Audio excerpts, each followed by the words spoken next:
Bonsoir et bienvenue pour ce 79e épisode de Raptor Kiff. Et ce soir, la dernière confrontation entre les Toronto Raptors et les Boston Celtics, c'est-à-dire entre le premier et le deuxième de la conférence Est de la NBA.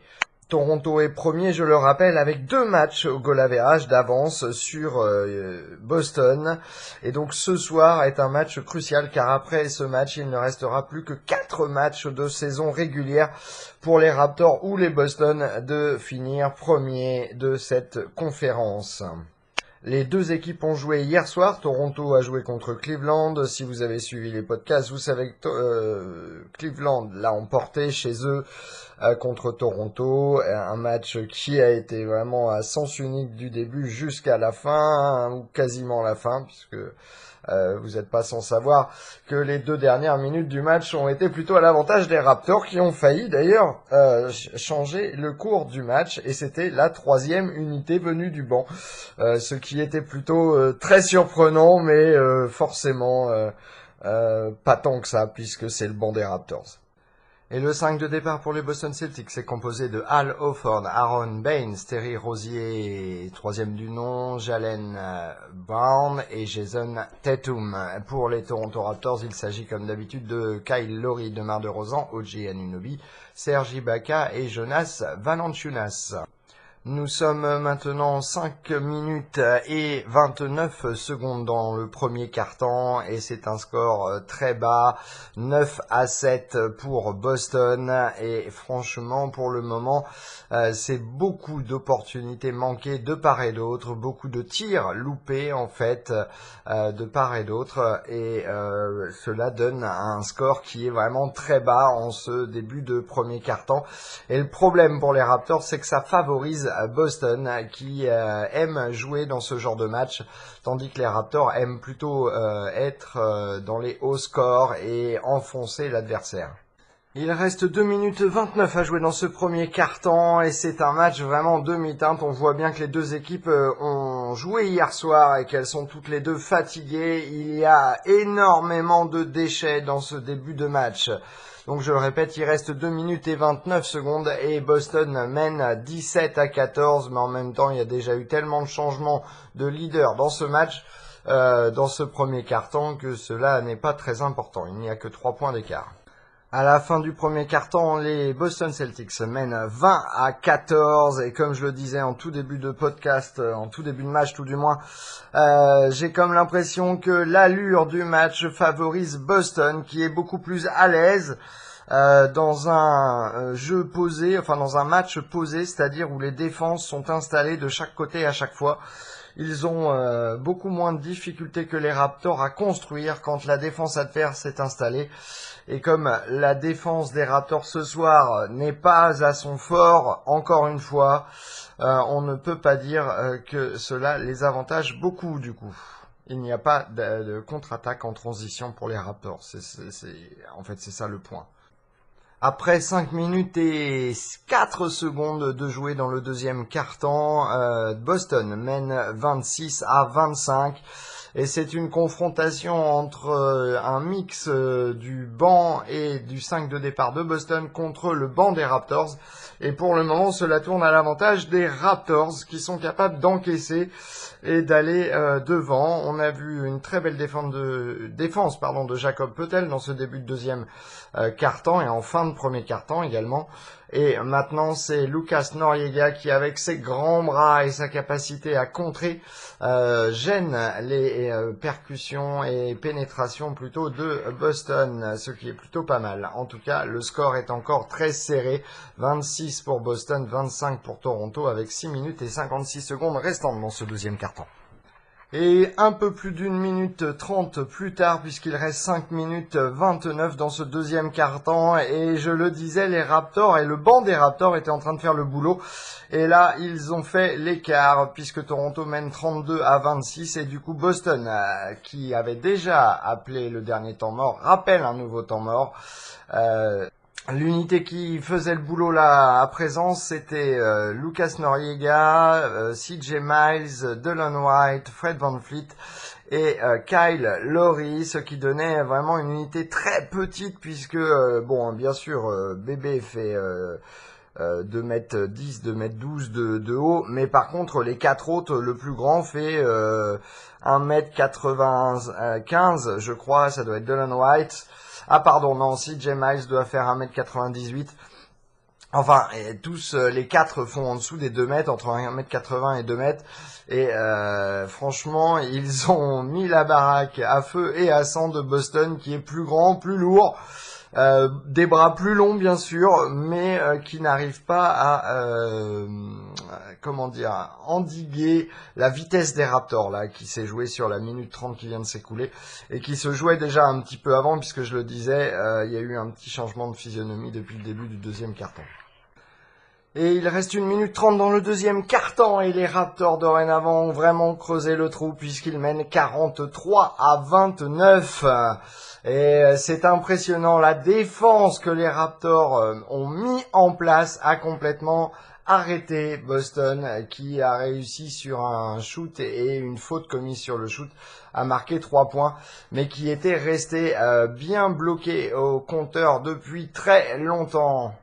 Presque 5 minutes, voire peut-être 5 minutes 30 de jeu sans que Boston ne puisse inscrire un panier, et surtout le nombre de turnovers, je crois, devait être à 7 ou 8 dans ce laps de temps pour Boston. C'était vraiment impressionnant le nombre de ballons volés. Dans le premier quart-temps, il y avait eu 3 contres des Raptors consécutivement, qui a expliqué beaucoup aussi le fait qu'il n'y avait pas un score très élevé. Et là, ce sont les ballons volés de la part des Raptors qui font la différence. Et un Dylan White exceptionnel en défense, avec des mains qui traînent partout pour arriver à choper les ballons. Et c'est ce qu'il fait très bien. Et d'ailleurs, il n'est pas le seul. Kyle Lowry qui a encore fait un contre là, il y a environ 1 minute. C'est hallucinant, puisque je crois que Kyle Lowry doit avoir un contre, DeMar DeRozan a un contre, Serge Ibaka a un contre, Jonas Valanciunas a un contre.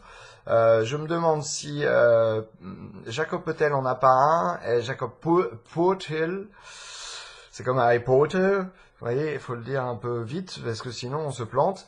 Et bref, et du coup, je crois bien que Lucas Noriega doit en avoir un, ou alors ça doit être un ballon volé, mais du coup c'est vraiment impressionnant la défense des Raptors dans cette première mi-temps.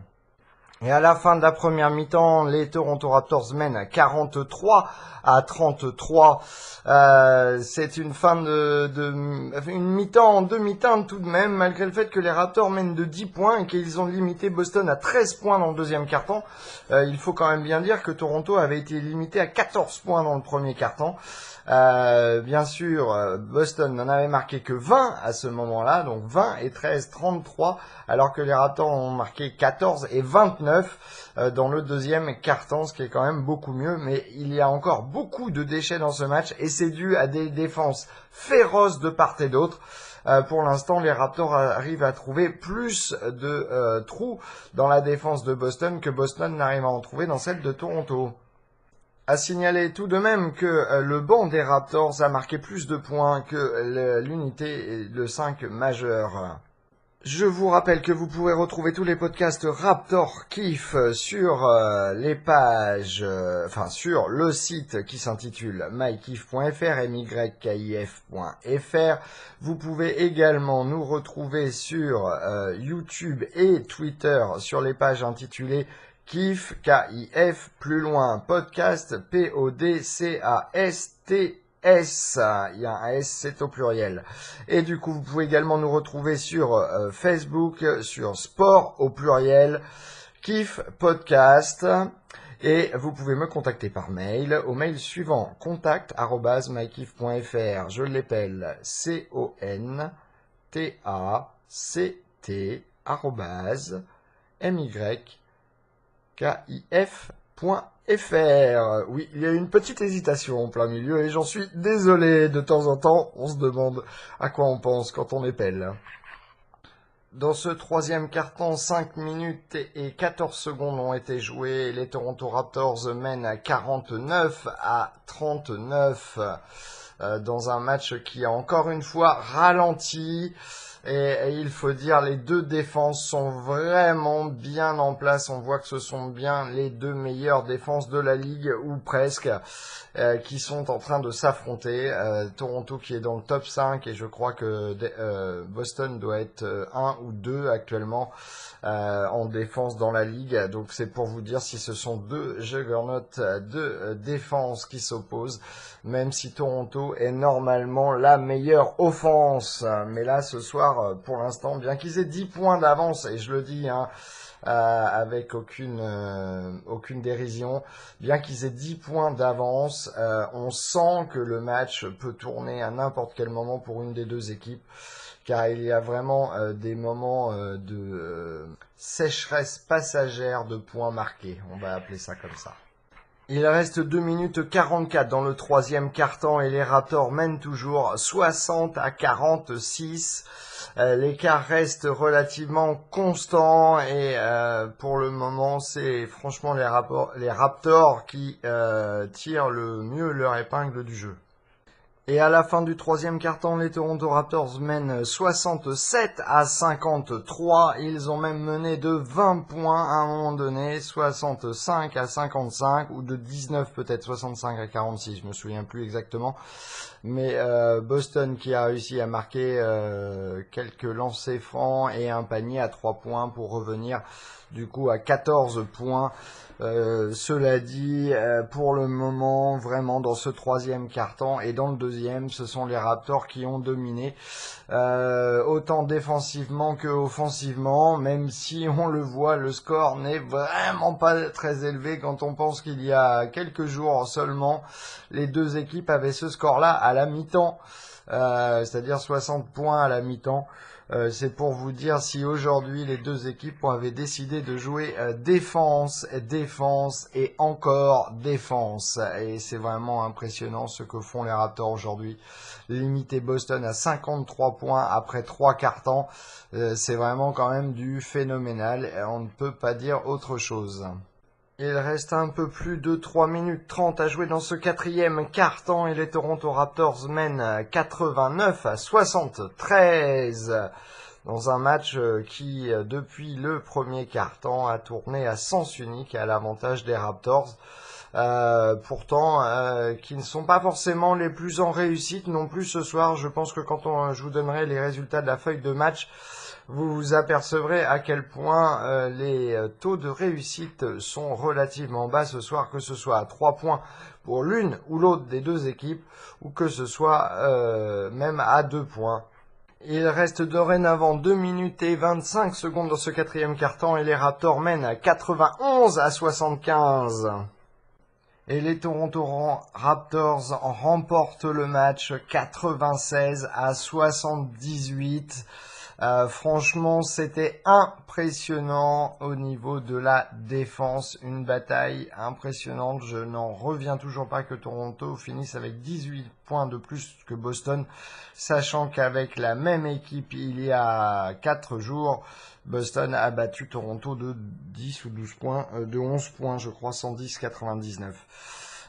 Donc voilà, c'est plutôt une belle victoire pour Toronto qui se rassure et surtout qui a montré que sa défense, désolé je suis fatigué, et donc je disais que Toronto a montré que sa défense était solide et qu'ils étaient capables de verrouiller l'offense adverse, ce qu'ils sont incapables de faire face à Cleveland depuis 2 matchs, mais que là, ils ont réussi à faire ce soir contre Boston. Il faudrait qu'ils nous démontrent la même chose contre Indiana.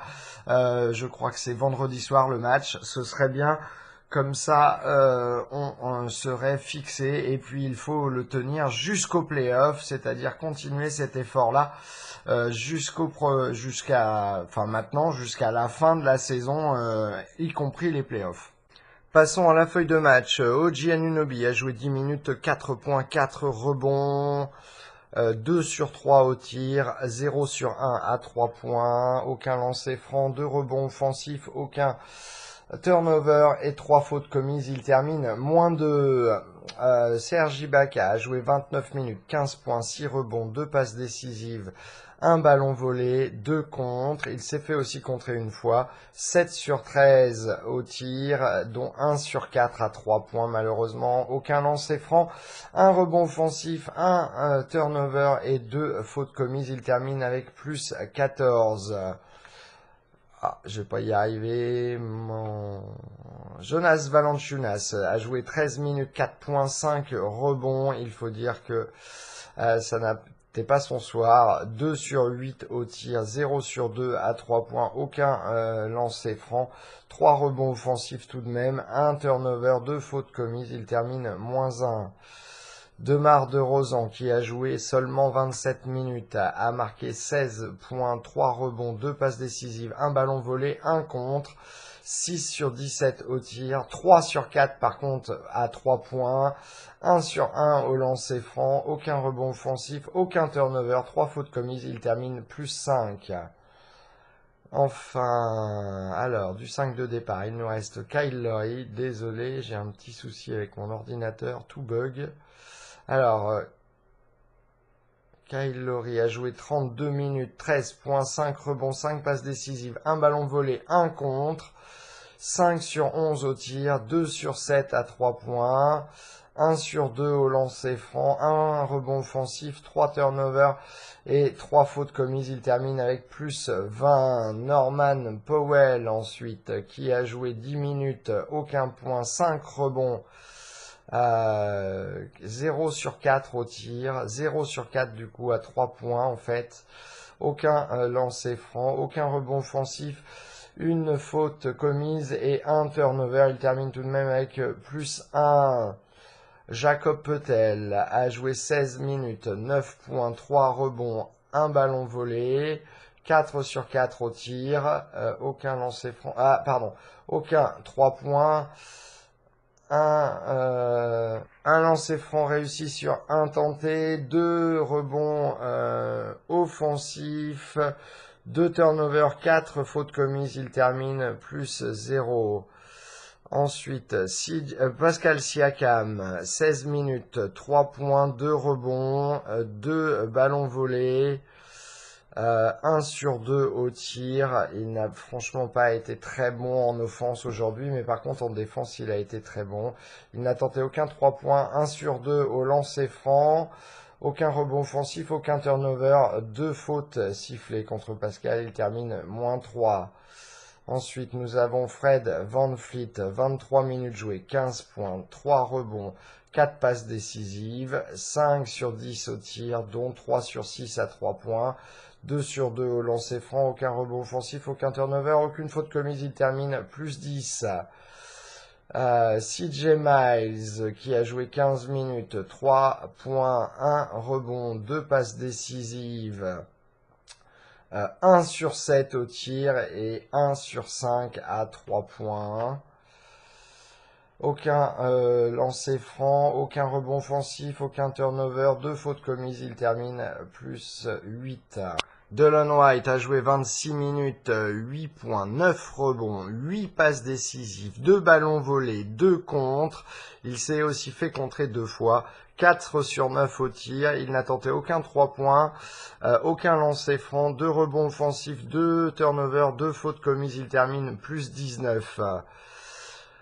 Lucas Noriega, bébé, qui a joué 17 minutes, 6 points, 2 rebonds, 2 ballons volés, 3 sur 4 au tir, aucun 3 points, aucun lancer franc, 1 rebond offensif, aucun turnover, une faute commise. Il termine plus 19. Voilà, là c'est tout, c'est les seuls joueurs à avoir joué. Donc, alors, les Raptors ont marqué 96 points pour un total de 48 rebonds, 23 passes décisives, 10 ballons volés, 6 contre, 40 sur 92 au tir, ce qui donne 43% de réussite, 10 sur 33 aux 3 points, 30,3% de réussite, 6 sur 8 au lancer franc, 12 rebonds offensifs, 10 turnovers et 25 fautes commises. Les Celtics, pour leur part, ont marqué 78 points, 43 rebonds, 10 passes décisives seulement, 7 ballons volés, 3 contre, 25 sur 75 au tir, donc 33% de réussite, 3 sur 22 à 3 points, 13% de réussite, 25 sur 28 par contre au lancer franc, 8 rebonds offensifs, 16 turnovers et seulement 16 fautes sifflées contre Boston, ce qui est assez hallucinant. Alors je vais remettre une grosse étoile à toute l'organisation en fait des Raptors. Je veux parler essentiellement des coachs et des joueurs, puisque franchement se ressaisir de cette façon après la défaite contre Cleveland hier soir, et surtout la façon dont LeBron James a dominé Toronto avec son équipe, c'est impressionnant d'avoir su réagir aussi vite et comprendre l'enjeu de ce match, puisque c'était un enjeu capital pour les Raptors, qui, je vous le signale au passage, avaient 2 matchs d'avance au goal average face à Boston, et qui du coup, grâce à leur victoire ce soir, ont 3 matchs d'avance au goal average, sachant qu'il ne reste que 4 matchs à jouer pour les Toronto Raptors dans la saison. Donc mathématiquement, c'est pas encore fait, mais normalement, les Toronto Raptors devraient terminer premier de la conférence Est. Ensuite, je remets une grosse deuxième étoile à Fred VanVleet, qui a fait un super boulot pour mener le banc, le bench mob, comme tout le monde l'appelle maintenant dans la ligue. Et je remets du coup une deuxième grosse étoile à Delon White pour son boulot. Il termine quasiment avec un triple-double dans ce match. Et il a fait un boulot en défense, je veux dire, c'est de la perfection. On peut quasiment pas demander mieux que ce qu'il a produit aujourd'hui. C'est ce qui est, par contre, c'est son offense toujours qui laisse un petit peu un arrière-goût un peu difficile à chaque fois, mais franchement, quand on voit toutes les interférences qu'il fait en défense, c'est impressionnant. Ensuite, je sais pas, parce que nous avons Jakob Poeltl qui fait plutôt un bon match, Lucas Noriega qui fait lui aussi un très bon match, donc je peux leur remettre des étoiles. Nous avons sinon, on le voit, un DeRozan ou un Kyle qui n'était pas vraiment à la fête. Je peux remettre par contre une belle étoile à Serge Ibaka, qui a fait un boulot monstre lui aussi en défense et aussi en offense, puisqu'il a su trouver des ouvertures qui semblaient parfois complètement impossibles aux Raptors. Et surtout, il n'a pas forcé son jeu ce soir. À chaque fois qu'il était en position délicate, il a passé le ballon, ou presque à chaque fois. On n'éradique quand même pas des mauvaises habitudes comme ça. Mais on voit que Serge, et à mon avis, si cette équipe reste la même l'année prochaine, ils ont une très grande chance d'avoir une superbe équipe, car je pense que cette année, ils se sont rodés un nouveau système.